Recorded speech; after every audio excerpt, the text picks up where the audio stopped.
శ్రీ గణేశాయ నమః, శ్రీ సరస్వతి నమః, శ్రీ గురుభ్యో నమః. భక్తులారా, వ్యాస ప్రోక్త భాగవత మహాపురాణం యథాతథంగా చెప్పుకున్నాం. ఇందులో భాగంగా నేటి వరకు మనం 8 స్కందాలు పూర్తి చేసాం. 9వ స్కందాన్ని 13 భాగాలుగా చెప్పుకున్నాం. ఈరోజు 14వ భాగం చెప్పుకునే ముందు వ్యాసుల వారిని ప్రార్థన చేసుకుందాం. వ్యాసాయ విష్ణు రూపాయ వ్యాసరూపాయ విష్ణవే నమో వై బ్రహ్మణదియే వాత్సత్యాయ నమో నమః. ఆంజనేయం మహావీరం బ్రహ్మ విష్ణు శివాత్మకం తరుణార్క ప్రభం శాంతం ఆంజనేయం నమామ్యహం.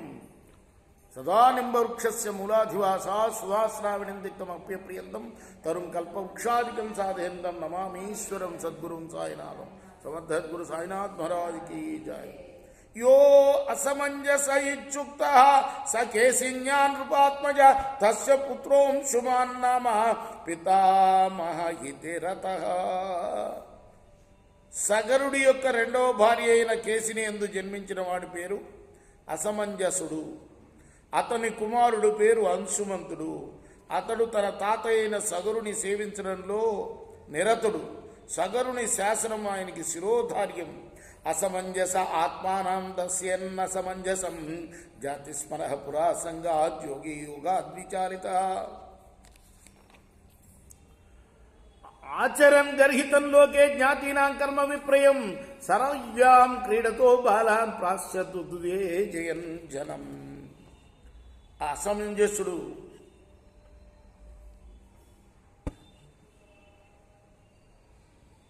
తన దుడుకు చేష్టల చేత అంశుమంతుడు తండ్రి అసమంజసుడు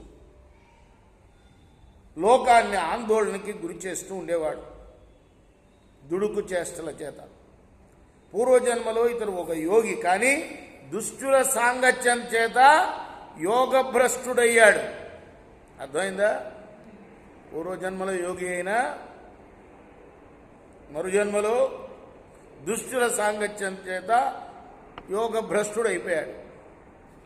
ఈ జన్మ యందు కూడా ఇతను పూర్వజన్మ సంస్కార ప్రభావం చేత లోకగర్హితములైన పనులు, అంటే లోకం అసహించుకుండే పనులు చేస్తూ ఉన్నాడు. అందువల్ల ఇతని కృత్యములన్నీ బంధుమిత్రులకు అప్రియాన్ని కూరుస్తూ ఉండేవి. ఒక్కొక్కప్పుడు ఇతడు ఆటలాడుకుంటున్న బాలురును పక్కనున్న సరయూ నదిలో తీసుకెళ్లి పడేసేవాడు. అంత దుర్మార్గుడు అన్నమాట. ఇతని పిచ్చి పనులు చూచి జనులు ఆందోళన పడసాగారు.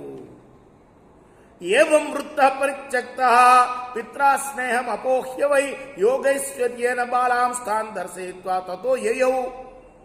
తన కుమారుడి యొక్క దుష్ప్రవర్తనకు విసిగి వేసారిపోయిన సగరుడు పుత్రుడిపై ఉన్న మమకారాన్ని చంపుకున్నాడు.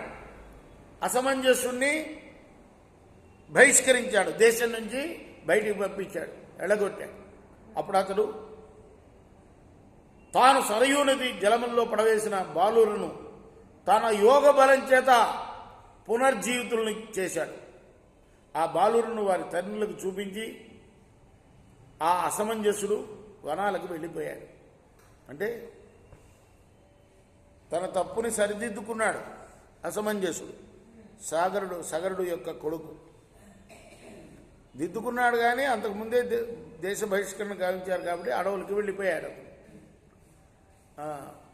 ఆ తర్వాత పరీక్ష మహారాజా సుఖయోగి చెప్తున్నాడు, అయోధ్యావాసిన సర్వే బాలకాన్ పునరాగతాన్ దృష్ట్వా మే రాజన్ రాజాచాప్యన్యత అన్వతశ్యత.